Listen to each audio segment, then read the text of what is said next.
Today I'm coming to you from the kitchen of our living quarters, and I've got a question for you. When was the last time that you cleaned out your toaster? You know, that thing that sits on the counter quite often that gets used. I don't know if you use it daily or not. I know in our house it's often used every day. When was the last time you cleaned it out?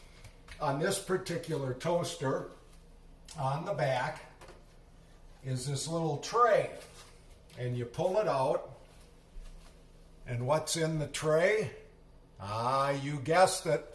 All those little bits and pieces and charred stuff and debris that comes off the bread or the toast or the toaster pastries or whatever you may choose to put in your toaster. What do you do with it? Pretty quick, pretty easy. Knock it out, cleaned up,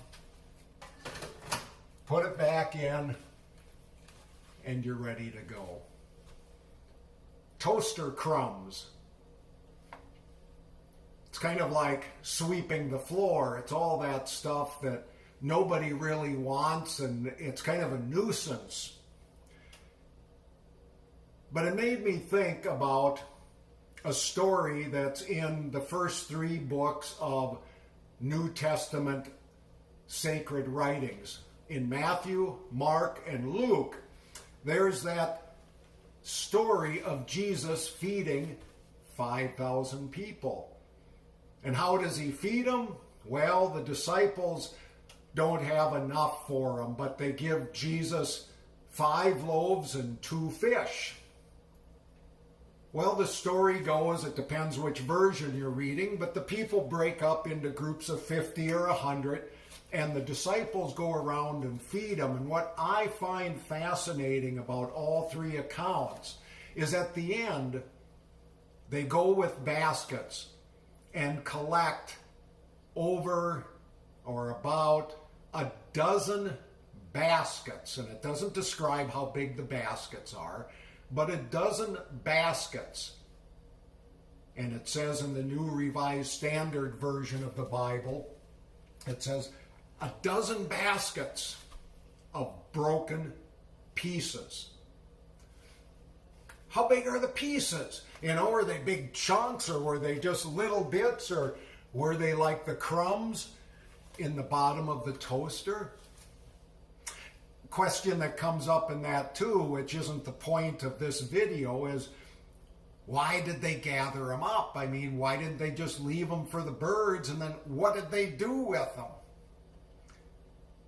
What I'd like to have you think about today in that story is the 2 words, broken pieces. Why?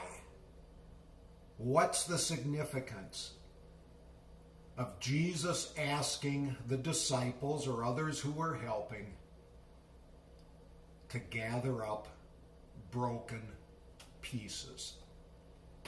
For most of us, the broken pieces, whether it be in the bottom of the toaster, whether it be the broken pieces of something we may drop, whether it's the broken pieces we may think of people in our culture or in our society that don't quite measure up, it's pretty disposable. Why don't we just toss them aside?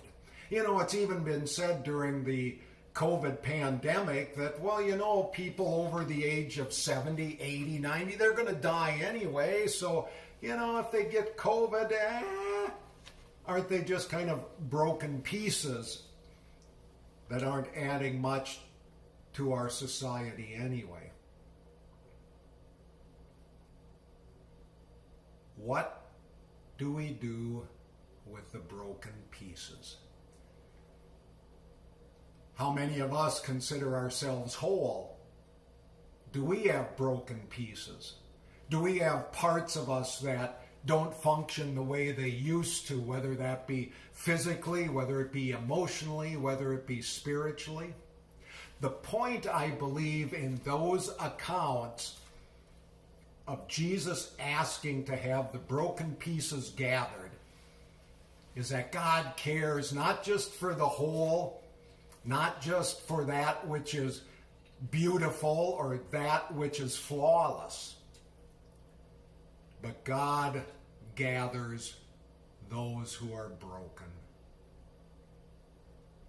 And maybe part of that is he sent the disciples out to gather them and trying to teach the disciples a little bit of an insight into, are they a bit broken too? So broken people out picking up broken pieces, not just disposing of them, but gathering them because they're precious, because they're important, because they're a part, if you want to say, of the whole. So as we go through our daily life and think about that which is broken, ask yourself, is it worth throwing it away, or is there something more that could be done? And I'm not just talking about a piece of glassware or a coffee mug, but about people, about relationships, about our own brokenness.